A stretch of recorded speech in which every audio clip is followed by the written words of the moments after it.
in meinem Venuskeller gelandet und das war Ja. schon echt asozial. Und du warst da mit Abstand der netteste, aber der schlechteste Tänzer. Wir haben ja im Vorfeld erzählt, wir haben einen Gast heute hier. Und das war nicht gelogen. Wir sind sehr, sehr froh, dass er da ist. Und zwar ist das Mike von Milieu. Mike Krämer. Der sympathische Kölner ist Sänger, Entertainer und mit seiner Band Milieu auf dem Weg nach ganz, ganz oben. Seine Spezialität? Ohrwürmer. Ohrwürmer, die wirklich jeder mitsingen kann.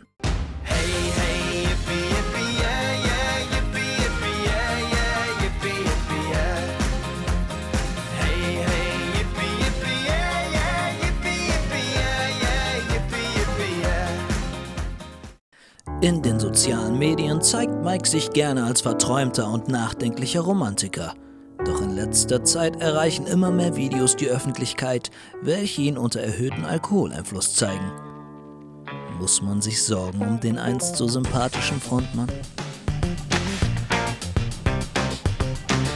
Auch in der Talkshow Zu Gast bei Juri sorgte Mike Krämer für Schlagzeilen und präsentierte sich dort unter erhöhtem Piccolo-Einfluss.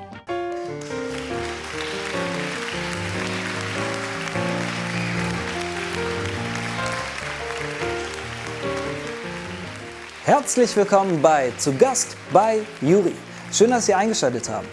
Wir haben jemanden Besonderen heute hier. Er ist eine tolle Persönlichkeit und eine absolute Goldkehle und uns genau jetzt zugeschaltet. Herzlich willkommen, Mike von Milieu. Mike, kannst du uns hören?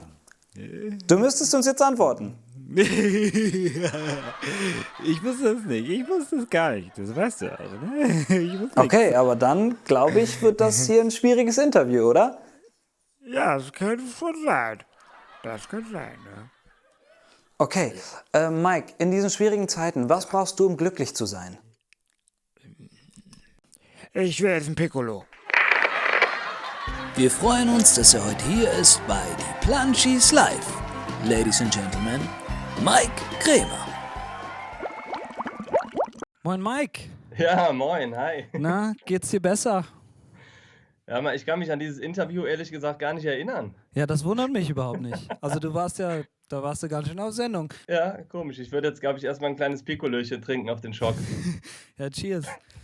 Deswegen ist Ja. immer die erste Aufgabe von unseren Gästen, eine Geschichte zu erzählen, wo man sich wünscht, das wäre vielleicht auf der Bühne nie passiert. Ich weiß noch, wir sind angekommen und mussten quasi direkt auf die Bühne. Es gab da auch keine Zeit, irgendwie vorher pinkeln zu gehen. Und ich dachte, komm, das schaffst du schon. Ich habe es Ja. nicht geschafft. Aber wenigstens war, wie sagt man das? Wenigstens war es nur klein. Weißt du, wie ich meine? Ja. Weil das Ding ist, wir beide haben ja schon mal einen gehoben. Du bist ja wirklich nett. Ne? Also ich habe das vielleicht eben ein bisschen gemein dargestellt. Der Mike ist wirklich so nett. Ne? Das war der Doch. Venus. Ah, Venuskeller. Oh, der Wir beide sind mal im Venuskeller gelandet und das Ja. war schon echt asozial. Und du warst da mit Abstand der netteste, aber der schlechteste Tänzer. Ganz Gleich kurz, ich machen. kann alles besser Ja. tanzen. Ja, Das war so stimmt. geil. Ich Also, wünschte, da hätte ich irgendwie mal mitgefilmt, was man jetzt hier zeigen könnte. ja, zum Glück hast du es nicht getan.